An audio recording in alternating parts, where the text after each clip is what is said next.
तुमच्या मुलाला उत्तर तोंडपाठ आहे, घरी विचारलं तर तो अगदी बरोबर सांगतो, पण परीक्षेत त्याच प्रश्नाचं उत्तर लिहिताना गुण कमी मिळतात. मग समस्या मुलाला उत्तर येत नाही ही आहे का? नाही. कदाचित समस्या आहे, उत्तर माहीत आहे, पण ते परीक्षेच्या भाषेत मांडण्याचा सराव झालेला नाही. आज आपण अशी 5 कारणे जाणून घेणार आहोत ज्यामुळे उत्तर माहीत असूनही पेपरमध्ये गुण कमी मिळू शकतात. नंबर 1, फक्त वाचण्याचा सराव, लिहिण्याचा नाही.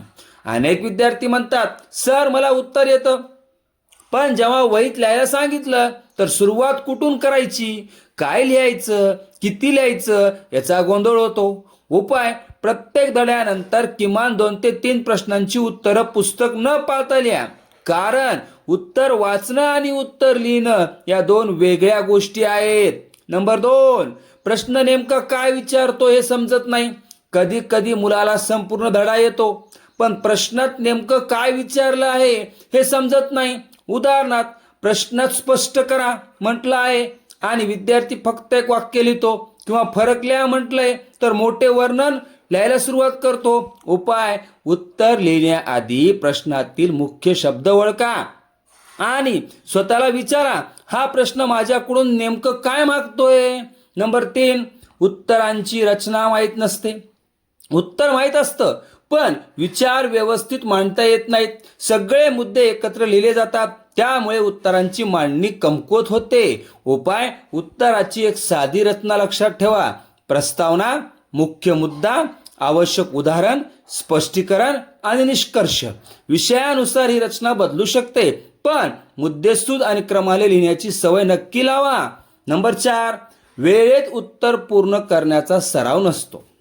घरी उत्तर लिहिताना किती वेळ लागला तरी चालतो, पण परीक्षेत वेळ मर्यादित असतो. म्हणून काही विद्यार्थ्यांना उत्तर येत असूनही संपूर्ण पेपर वेळेत पूर्ण करता येत नाही.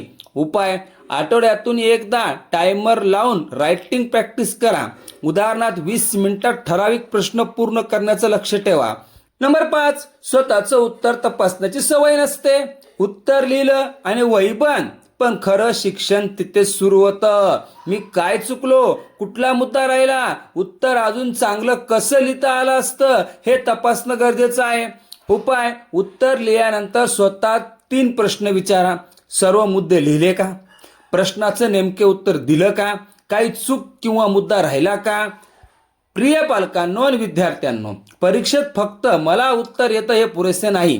ते उत्तर योग्य पद्धतीने, योग्य वेळी आणि स्पष्टपणे लिहिता येणं तितकंच महत्त्वाचं आहे.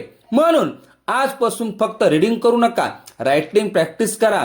लक्षात ठेवा, माहिती डोक्यात असणं म्हणजे ज्ञान आणि ती योग्य पद्धतीनं मांडता येणं म्हणजे परीक्षेची तयारी.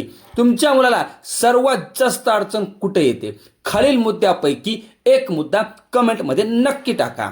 हा व्हिडिओ प्रत्येक विद्यार्थी आणि पालकापर्यंत नक्की शेअर करा. अशाच बोर्ड एक्झाम, फाउंडेशन, लर्निंग आणि स्टडी टिप्स साठी सक्सेस फाउंडेशन अकॅडमीला फॉलो करा, सबस्क्राईब करा. धन्यवाद.